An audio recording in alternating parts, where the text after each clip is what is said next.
오늘은 디모데후서 4장 1절로 8절까지의 말씀을 본문으로 엄한 명령이라는 말씀의 제목을 증거하도록 하겠습니다. 엄한 명령.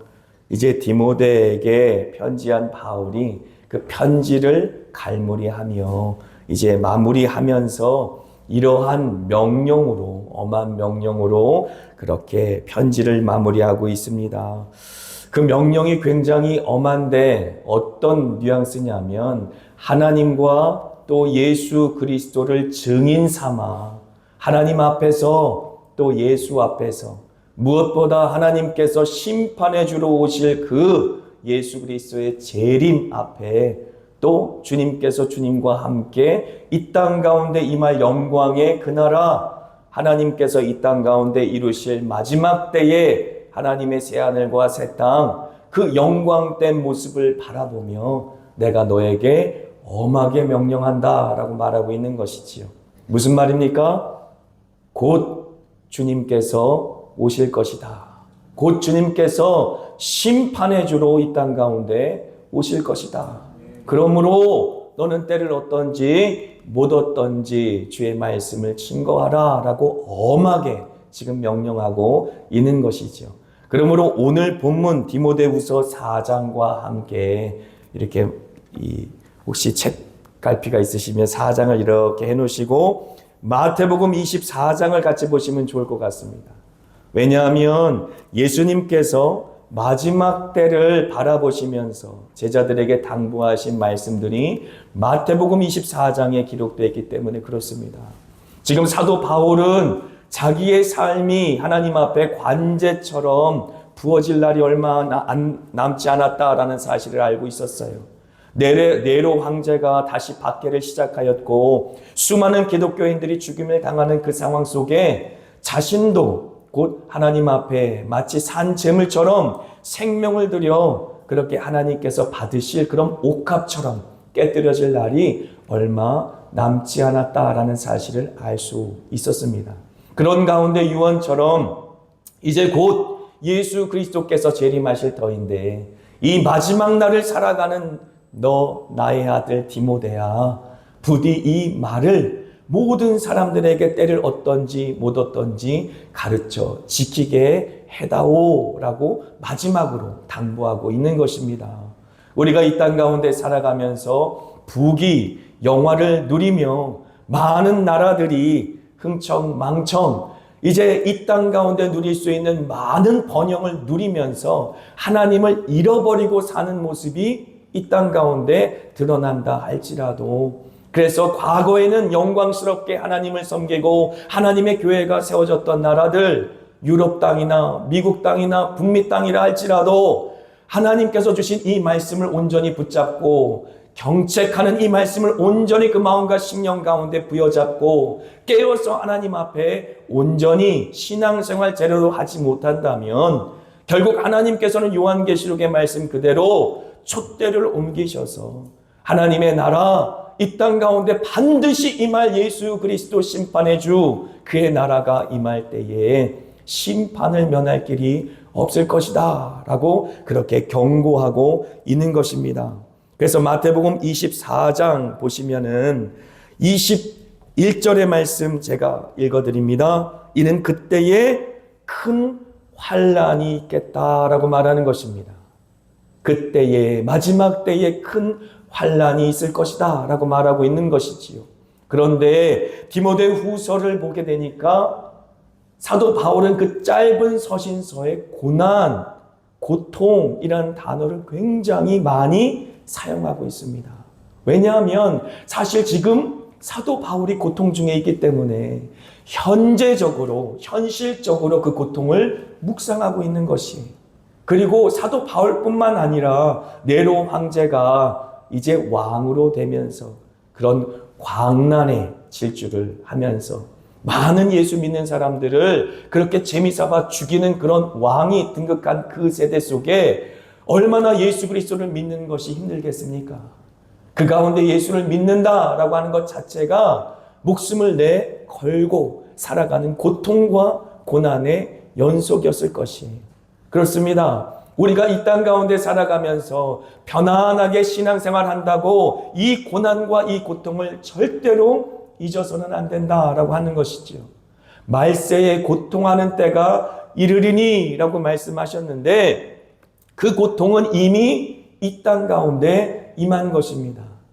우리는 아무것도 모르는 상태에서 잠잠하게 영적으로 죽은 것 같은 상태에서 이렇게 미지근하게 신앙생활을 하고 있는다 할지라도 역사적으로 따지고 본다면 지금 이 시기가 가장 많은 순교자들이 나타나는 시대다라고 하는 것이 통계적으로만 봐도 가장 많은 예수 그리스도를 믿는 그리스도인들이 순교하고 있는 시대다라고 하는 것이지.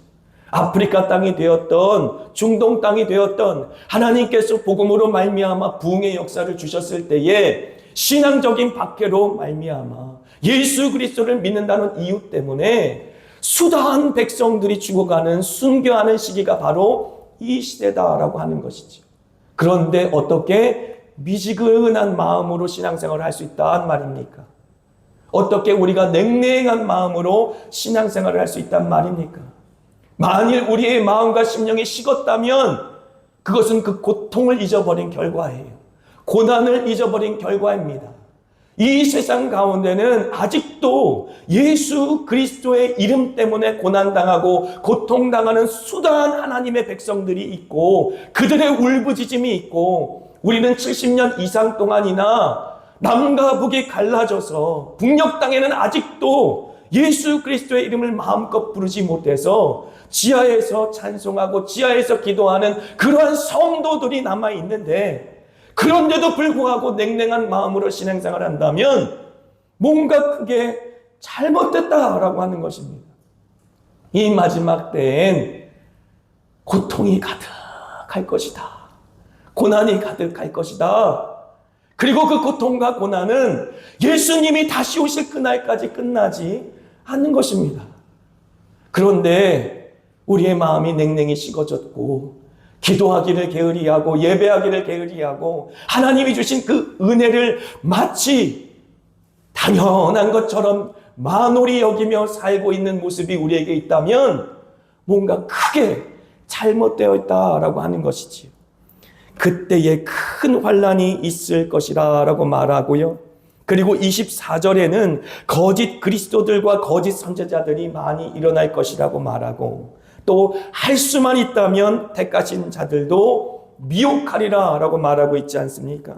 수많은 예수 그리스도를 믿는다 라고 말했던 사람들의 배교가 일어나는 시대에 그때가 바로 마지막 때 종말의 때 주님께서 처음 오셨고 다시 오실 그 사이를 살아가는 우리들을 향한 메시지이다 라고 하는 것이지요. 그래서 34절의 말씀에 뭐라고 예수님 말씀하십니까? 내가 진실로 너희에게 말하노니 이 세대가 지나가기 전에 이 일이 다 일어나리라. 이 일이 다 일어나리라 라고 예수님께서 진실로 이르셨는데 언제 일어난다고 말씀하십니까?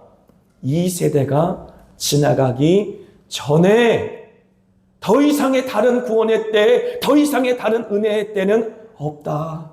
예수님이 오신 그 순간부터 천국의 문이 활짝 열려 있고 지옥의 문도 활짝 열려져 있다.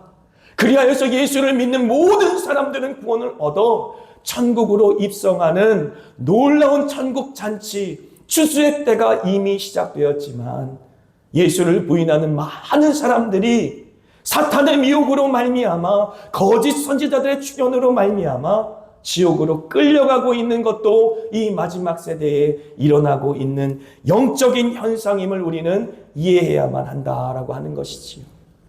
그런데 37절에 무엇이라고 말합니까? 노아의 때와 같이 인자의 임함도 그러하리라 라고 말하는 것이지요. 홍수전에 노아가 방주에 들어가던 날까지 사람들이 먹고 마시고 장가들고 시집가고 있으면서 홍수가 나서 그들을 다 멸하기까지 깨닫지 못하였으니 라고 말하고 있는 것이지. 주님이 오실 그날까지 사람들의 눈이 가려지고 귀가 막혀져서 그렇게 시집가고 장가가고 먹고 살기 위해서 자신의 모든 인생을 허비하고 어떻게든 이 세상에서 잘 먹고 잘 살기 위해 대학 가고 어떻게든 대학교 가서 좋은 직장 취직하기 위해서 분투하고 그렇게 살다가 결혼하고 아이 낳다가 그러다가 예수님이 갑자기 오시면 어쩌냔 말입니다. 만약에 예수 그리스도를 온전히 믿지 못하다가 우리의 믿음의 다음 세대들 그렇게 예수 그리스도를 믿는 믿음에서 떠나고 그렇게 이 세상이 전부인 것처럼 알고 살다가 예수님이 갑자기 오시면 어쩌냔 말입니다. 갑자기 주님께서 천사의 호령과 나팔 소리로 말미암아 이 땅에 주님께서 재림하시면 어쩌냔 말입니다. 올라가신 그 모습 그대로 다시 영광 가운데 임하실 때에 우리 모두는 할렐루야 찬송하며 무덤이 갈라질 것이고 그렇게 순교하고 믿음을 위해 죽어간 많은 믿음의 선지들이 무덤에서 일어나 주님을 영접할 것이고 그렇게 주님 안에 우리는 찬미하며 그 영광스러운 부활에 함께 참여할 터인데 세상이 전부인 것처럼 그렇게 살아가는 우리의 다음 세대들 예수님이 오늘 밤이라도 오시면 어쩌냔 말입니다. 그렇기 때문에 엄히 명하는 것이 바울 사도가 엄히 명하는 것이 하나님과 예수 그리스도 앞에 심판자 되신 예수 그리스도 그리고 이 땅 가운데 주님이 재림하실 때 이 나라 이 땅에 임하실 하나님의 그 영광스러운 나라를 두고 엄히 명하는 것입니다. 예수님이 곧 올 것이다. 깨어라. 그리고 때를 어떤지 못 어떤지 하나님의 말씀을 증거하라 라고 강력하게 외치는 것입니다. 42절 말씀 보세요. 그러므로 깨어 있으라. 어느 날에 너희 주가 임할는지 너희가 알지 못함이니라. 할렐루야. 아멘. 깨어 있어야 하는 것입니다. 어느 때에 주님께서 재림하실지 우리는 알지 못합니다. 그러므로 간절한 마음으로 절절한 마음으로 때를 어떤지 못 어떤지 예수 그리스도를 제대로 믿지 못하는 우리 다음 세대들에게 혹은 예수 그리스도를 전혀 믿지 못하는 이웃들에게 우리가 복음을 증거해야만 하는 것입니다. 이 엄한 명령 1절의 말씀 한번 같이 보겠습니다. 디모데후서 4장 1절의 말씀 우리 같이 한번 다시 읽습니다. 하나님 앞과 살아있는 자와 죽은 자를 심판하실 그리스도 예수 앞에서 그가 나타나실 것과 그의 나라를 두고 엄히 명하노니 라고 말하고 있는 것입니다. 그 엄중한 명령이 무엇입니까? 바울 사도가 이제 죽음을 앞두고 자신의 영적인 아들인 디모데에게 엄하게 명령한 그 명령이 무엇입니까? 2절입니다. 같이 읽습니다. 너는 말씀을 전파하라. 때를 얻든지 못 얻든지 항상 힘쓰라. 범사의 오래 참음과 가르침으로 경책하며 경계하며 권하라 라고 말하고 있는 것이 왜 바울은 디모데에게 이렇게 강조하면서 강한 어조로 이렇게 엄하게 명령하고 있는 것일까요? 그것은 바로 지금 우리가 살아가는 이 세상이 마지막 때이기 때문에 그렇습니다. 예수님께서 이미 선언하신 대로 더 이상의 은혜의 때, 더 이상의 구원의 때는 없습니다. 마지막 구원의 때인 것이죠. 마지막 구원받을 수 있는 찬스, 마지막 열려진 탈출구, 저 문으로 나가기만 하면 사는데 그 문을 바라보지 않고 그 문을 무시하고 멸시하는 이 마지막 때에 살아가는 많은 사람들을 향하여 너는 때를 얻든지 못 얻든지 증거하라 라고 말하는 것이죠. 이 말을 강한 어조로 바울 사도가 강조하는 이유가 있어요. 디모데후서 3장 1절 우리가 이전에도 함께 묵상했던 말씀입니다. 디모데후서 3장 1절 같이 있습니다. 너는 이것을 알라. 말세에 고통하는 때가 이르러 라고 말하는 것이죠.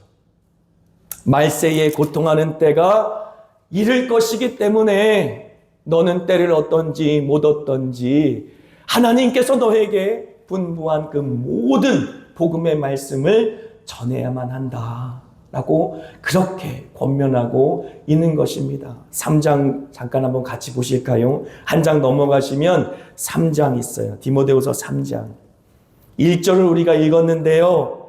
왜 고통하느냐라고 물어본다면 다른 게 없습니다. 2절부터 5절까지 모든 내용이 다 사람 때문이에요. 이 땅에 말세를 우리가 맞아서 고통을 당하는데 그 고통의 원인이 다른 것이 아닙니다. 사람 때문입니다.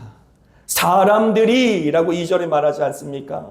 사람들이 자기를 사랑하며 돈을 사랑하며 자랑하며 교만하며 비방하며 부모를 거역하며 감사하지 아니하며 거룩하지 아니하며 무정하며 원통함을 풀지 아니하며 모함하며 절제하지 못하며 사나우며 선한 것을 좋아하지 아니하며 배신하며 조급하며 자만하며 쾌락을 사랑하기를 하나님 사랑하는 것보다 더하며 경건의 모양은 있으나 경건의 능력은 부인하니 이 같은 자들에게서 내가 돌아서라. 사람. 마지막에도 이 같은 자들이라고 말하고 있는 것이죠. 마지막 때에 우리가 고통받는 이유는 그 원인은 바로 사람 때문이라고 하는 것이지. 저희가 노방전도를 하면서 여러 사람들을 만나는데요. 임주은 간사가 이제 제 말에 순종하여 부동산에도 한번 들어갔었어요. 제가 부동산에 한번 들어가 봐라 라고 말했거든요. 왜냐하면 부동산에 있는 이 부동산을 업으로 삼고 계신 분들과 친해지면 새로 이사 오는 사람들도 소개받을 수 있으니까 부동산에 가서 한번 전도해봐라. 그랬는데 한 부동산에 갔더니 그분이 이런 얘기를 하시더래요. 나는 교회는 좋은데 교회 안에 있는 사람이 자꾸 보여서 교회 가기 싫다고. 교회 가면 하나님이 보여야 되는데 교회 안에서 사람이 자꾸 내 눈에 보여서 나는 교회 못 간다 라고 얘기했대요. 교회를 다니시던 분이셨는데 교회를 떠나신 이후로 이제 그런 마음이 드셨던 것 같아요. 말세에 고통하는 때가 누구 때문에 일어난다고요? 사람 때문에. 그러므로 사실 우리가 예수 그리스도 안에서 변화되어서 성령의 열매를 맺는 삶을 사는 것 자체가 어떻게 보면 사명입니다. 우리가 어떤 일을 종교적인 열심히 어떤 일을 하는 것보다 우리 자신이 하나님 안에서 거룩한 성품으로 변화되어서 한 사람 한 사람의 그 삶을 통해 예수의 향기가 드러나고 한 사람 한 사람의 인생을 통하여서 예수 그리스도의 편지처럼 주님의 메시지가 되어지는 그러한 인생들이 우리 가운데 성취되어야 그래야 교회에 나왔더니 예수 그리스도를 온전히 믿을 수 있도록 그렇게 많은 사랑의 집사님들, 사랑의 권사님들이 계시더라라고 간증하지 않겠습니까? 우리에게도 책임이 있다라고 하는 것입니다. 교회를 떠난 많은 사람들, 하나님을 바라봐야 되는데 교회에서 사람이 보이더라. 그래서 무서워서 교회 못 나간다 라고 하는 교회 밖에 있는 사람들이 얼마나 많이 있습니까? 거기에 대한 책임은 저와 여러분에게 있어요. 특별히 이 말씀을 증거하는 목사에게 있습니다. 제가 이민교회를 섬겼을 때의 간증을 좀 해드립니다. 이민교회는요, 지금 한국교회보다 훨씬 더 많은 환난과 고통과 분쟁과 분열이 있었어요. 원래 역사도 길었지만 이민교회라고 하는 척박한 환경 때문에 성도들도 싸우고 성도들과 목회자도 싸우고 그러면서 목사가 목사답지 못하고 성도가 성도답지 못한 관계 속에서 서로 분열하고 다투는 일들이 비일비재하게 일어났었습니다. 제가 부목사로 갔던 곳곳마다 저를 목사로 대우해 주는 사람들이 없었습니다. 대부분 1년 반 이상은 정말 겸손한 마음으로 그들을 섬겨야 비로소 마음이 조금 열려서 강단에서 메시지를 증거해도 듣더라라고 하는 것이지. 그 전까지는 목사를 목사로 보지 못해요. 목회자들도 사실 이민 사회에서는 살기 힘들고, 그래서 목회자나 사모나 목회만 할 수 있는 것이 아니라 햄버거 가게에서도 일하고 도넛 가게에서도 일하고, 그렇게 가죽 만드는 그 신발 가게에서도 일하면서 2개, 3개씩 직업을 갖고 있고, 교회에서는 목사지만 세상에 나가서는 성도들의 가게에서 일을 해야 되는 또 직원으로서 있다 보니까 그러는지 목사와 성도들 사이에 목양 관계가 온전히 성립되기가 참 어려운 그러한 영적인 밭이 바로 이민교회였었습니다. 그래도 주님이 주신 마음이 있어서 1년 반이든 2년 반이든 헌신적으로 교회의 영혼들을 섬기고 어린아이들을 섬길 때에 비로소 조금 마음이 열려서 강단에서 선포하는 말씀을 들어볼까라고 하는 그러한 태도의 변화가 일어났던 것을 봅니다. 우리 한국교회도 이제 시작인 것 같아요. 우리 한국교회가 미국교회, 이민교회보다 10년, 15년 조금 늦는 것 같은데 우리 한국교회도 그런 모진 고통과 고난의 바람이 불어오기 시작한다라고 하는 것이지. 우리가 깨어서 기도하지 않으면 우리의 믿음의 다음 세대들을 지킬 수 없을 만큼 모진 비바람이 교회에 불 것입니다. 후루룩 후루룩 믿음 없는 사람들은 다 교회를 떠나가고 예배의 자리에서 그들의 모습을 찾아볼 수 없을 때가 곧 올 것이다 라고 하는 것이지. 그러므로 우리가 더 절절한 마음으로 기도하고 절절한 마음으로 주님 앞에 신앙생활하지 않는다면, 깨어서 신앙생활하지 않는다면 우리는 우리의 성적표를 다음 세대들을 통해 받아들게 될 것입니다. 우리의 믿음의 다음 세대들은 우리의 미래가 아니에요. 우리의 현재입니다. 우리의 신앙의 현재의 성적표예요. 마음을 찢으며 우리의 생명을 걸면서 주님 앞에 정말 죽어가는 짐승이 부러지는 것처럼 목마른 사슴이 시냇가를 찾다가 물을 찾지 못해서 그렇게 죽어가면서 지르는 그 비명소리처럼 기도할 때 주여 주여 외치면서 기도해야 됩니다. 통성기도가 힘드셔도 한번 그렇게 기도해 보세요. 정말 내 마음과 심령을 빗으로 막 찔러진 것처럼 아픈 심령으로 물이 없어서 죽어가는 그 짐승처럼 처절한 마음으로 그렇게 주여 주여 외치면서 간절한 마음으로 내 자식을 살려달라고, 이 세대를 살려달라고, 한국교회를 살려달라고 그렇게 외치고 기도하는 기도의 어머니, 아버지들이 불꽃처럼 일어나야 하는 것입니다. 그런 부흥의 영광된 모습을 우리가 소망 가운데 바라봐야 될 줄 믿습니다. 아멘. 고난이라고 하는 것은요, 원어로 마치 앞찾기로 마음을 누르는 것 같은 형상이에요. 고난, 고통이라는 단어는요, 앞찾기로 그 마음을 쥐어짜는 것, 그 무거운 것으로 마치 참기름을 짜듯이 쥐어짜는 것을 말합니다. 그래서 그 고통 속에 long suffering이라고 하는 그 인내를 한다는 것은 굉장히 어려운 일이죠. 너무 고통스럽고 힘들기 때문에 그 고난 중에, 그 고통 중에 인내한다라는 것은 하나님의 도우심이 없이는 불가능한 일이죠.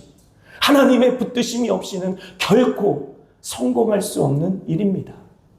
그런데 여러분 한 가지 기억하십시오. 그 고난 중에 우리 마음을 짤 때 과연 무엇이 터져 나오겠느냐라고 하는 것이.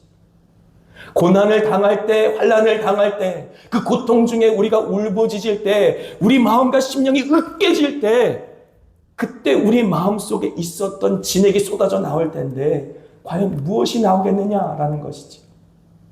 저는 삼성교에서 태어났다고 여러 번 말씀을 자꾸 드리는데 삼선시장 안에 저희 어머니는 메리아스 가게를 하셨고 쌍방울, 백양 메리아스.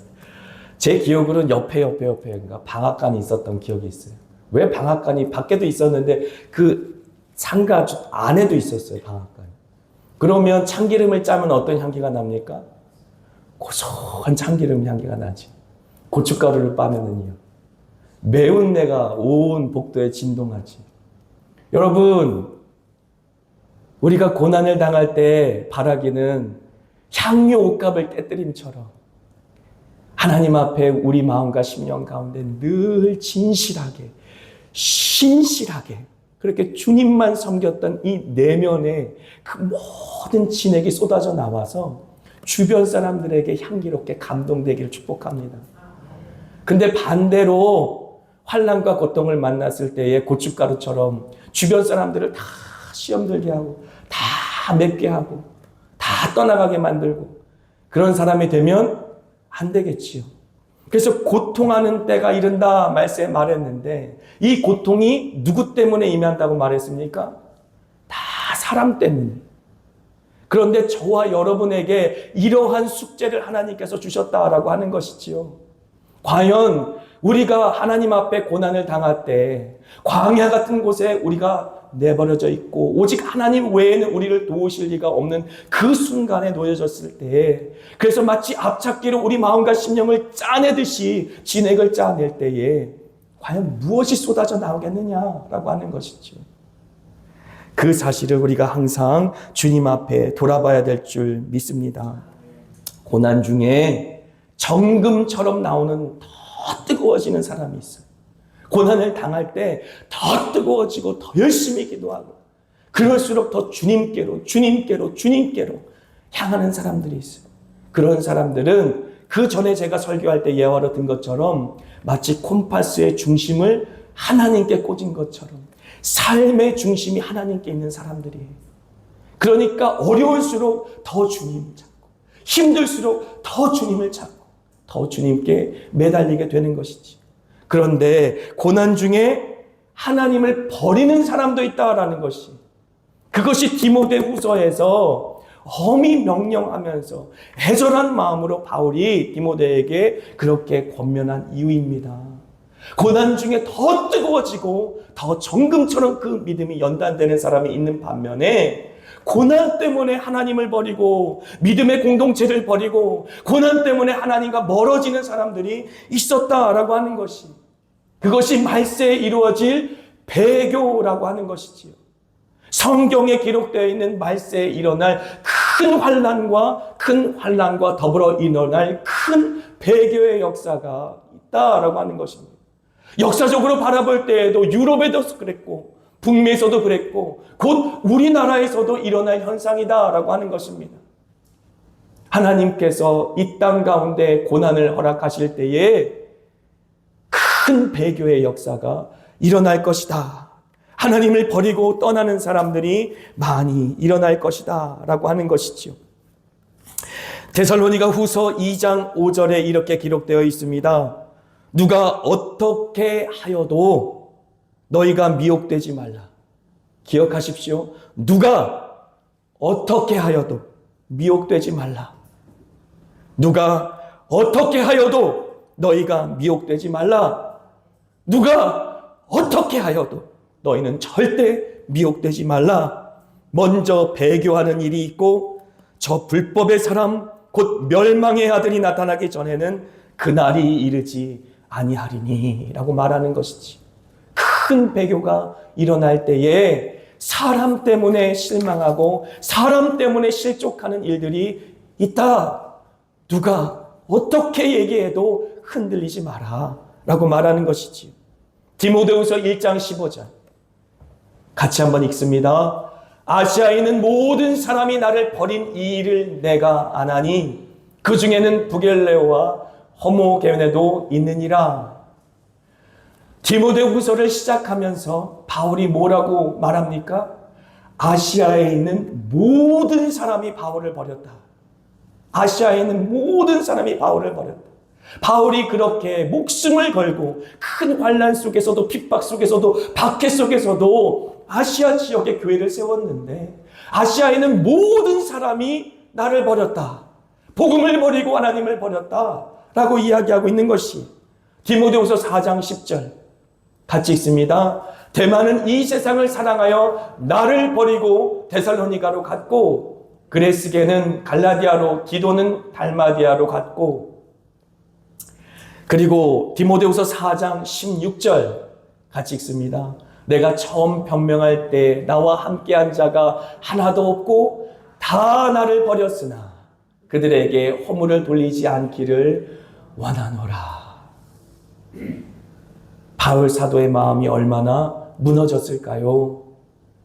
그렇게 죽을 고비를 넘기고 숱한 매를 맞고 그 고난 속에서도 목숨을 걸고 복음을 증거했고 교회를 가는 곳마다 세웠는데 모두가 다 큰 환난 속에 바울을 버리고 주님을 버리고 떠나갔다라고 말하고 있는 것이지요.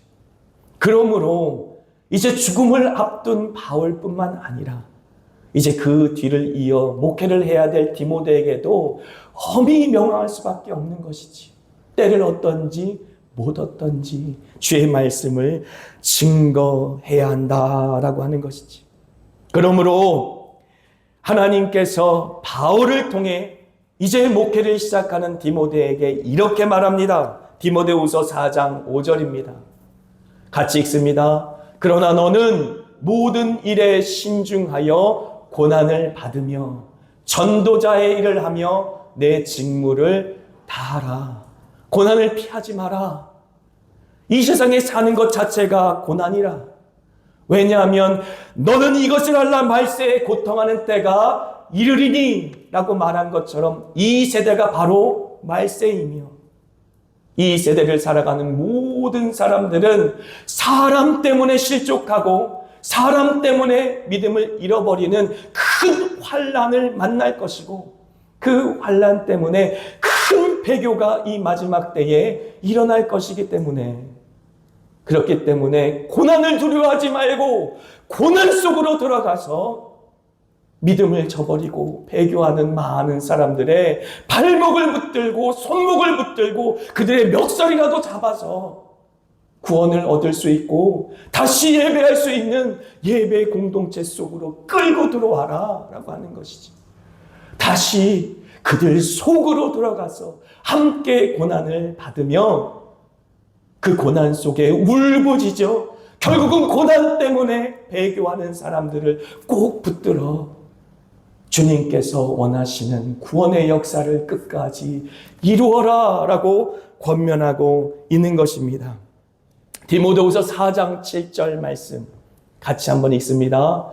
나는 선한 싸움을 싸우고 나의 달려갈 길을 마치고 믿음을 지켰으니 라고 말하는 것이지. 바울 사도는 이제 하나님 앞에 관제처럼 그의 인생을 쏟아부어 그렇게 인생을 마감하기가 얼마 남지 않았어요. 그는 이렇게 고백하는 것입니다. 나는 선한 싸움을 싸웠다. 그리고 나의 달려갈 길을 마쳤다. 그리고 내 믿음을 지켰다. 그것이 결코 쉽지 않았다. 그 모든 길이 고난이었고 고통이었다. 사람이 나에게 십자가였다. 저는 이 말씀을 묵상하면서 윤종돈 목사님의 말씀이 기억난 것이죠. 윤종돈 목사님이 저에게 그런 말씀을 하셨어요. 이면필 목사에게는 사람이 십자가야. 사람이 십자가야. 나는 선한 싸움을 싸우고 나의 달려갈 길을 마치고 믿음을 지켰으니. 사랑하는 한마음교회 성도 여러분, 우리가 부인되어야 비로소 우리의 십자가를 질 수 있지 않겠습니까? 우리의 그 모든 우리를 향한 사랑을 내려놓고 그리고 우리의 십자가를 져야 할 때입니다. 믿음이 없어, 소망이 없어, 사랑이 없어 교회를 떠나가는 많은 사람들을 십자가처럼 우리 마음속에 품어야 할 때입니다. 마지막 때가 되면 사랑이 식어진다라고 말씀하셨어요. 마지막 때가 되면 그래서 믿음도 찾아보기가 힘들다라고 말씀하셨어요. 참 아이러니하죠. 교회 가서 하나님만 보여야 되는데 사람이 자꾸 보인다라는 그 말, 저희도 공감할 수 있는 말 아닙니까?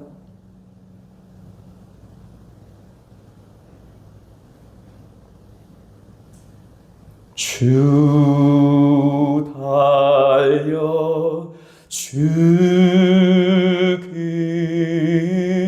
십자가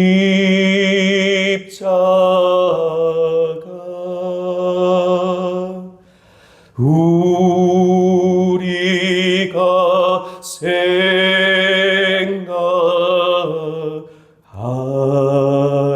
때에 세상에 속한 욕심은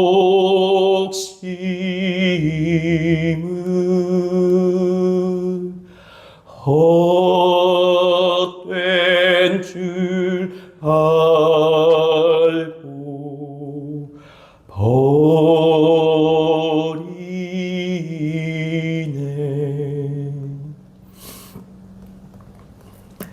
참 아이러니하게도 우리는 연약하여서 하나님이 보여야 될 교회에서 사람이 보입니다. 하지만 그것은 당연한 것이고 그것은 자연스러운 것이에요. 생각해 보세요. 여기 앉아 계신 우리 한마음교회 성도 여러분, 제 얼굴이 보기 싫다면 과연 예배가 가능하겠습니까?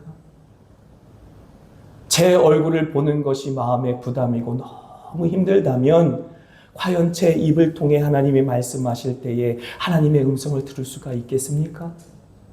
하나님께서는 하나님의 형상을 닮은 하나님의 사람들을 통해 하나님의 사람들을 구원받도록 하셨어요. 그렇게 전도라는 미련한 것을 통하여 하나님의 나라를 이루시기를 기뻐하셨습니다. 그러므로 어렵고 힘들지만 우리 자신을 하나님의 죽음의 형틀 그 십자가 위에 올려놓고 마치 바울의 고백처럼 나의 삶을 관제처럼 주님 앞에 쏟아붓습니다. 그리고 이제 믿음의 싸움을 싸우겠습니다. 그리고 나의 달려갈 길을 마치려 합니다. 주여 도와 주시옵소서. 내가 나 믿음을 끝까지 지킬 수 있도록 도와 주시옵소서. 그렇게 기도하는 저와 여러분 되시기를 주님의 이름으로 축복합니다.